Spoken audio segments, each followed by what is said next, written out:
इचलकरंजी येथील मलाबादे चौकातील श्री शंभूतीर्थावर उभारण्यात येणाऱ्या धर्मवीर छत्रपती संभाजी महाराजांच्या पुतळ्याचे बुधवारी कबनूर येथे आगमन होताच प्रथम दर्शन सोहळ्याने ऐतिहासिक क्षण अनुभवायला मिळाला. मंत्रोच्चार, शंखनाद, पुष्पवृष्टी आणि जयघोषाच्या वातावरणात झालेल्या आगमन सोहळ्याने परिसरात उत्साहाचे वातावरण निर्माण झाले. मोरवाडी, कोल्हापूर येथील शिल्पकारांनी 15.5 क्विंटल ब्रॉन्झपासून साकारलेला सुमारे 11 फूट उंचीचा हा भव्य पुतळा तेजस्वी मुद्रेतील आहे. पुतळा इचलकरंजी शहरात दाखल होताच नागरिकांनी रस्त्याच्या दोन्ही बाजूंनी गर्दी करत स्वागत केले. आगमनानंतर पुतळ्याचे विधिवत पूजन करण्यात आले.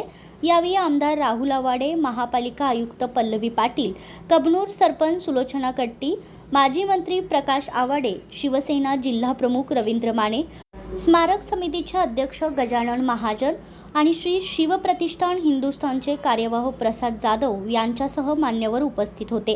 क्रेनच्या सहाय्याने पुतळ्यावरील वस्त्र हटवतात उपस्थितांच्या घोषणांनी परिसर दणाणून गेला. रात्री उशिरापर्यंत सुरू असलेल्या या मिरवणुकीचे हजारो नागरिकांनी दर्शन घेतले. धर्मवीर छत्रपती श्री संभाजी महाराज स्मारक समितीच्या वतीने पुढील काही दिवसात पुतळ्याच्या प्रतिष्ठापना कामाला वेग येणार असून लवकरच लोकार्पण सोहळा पार पडणार असल्याची माहिती देण्यात आली.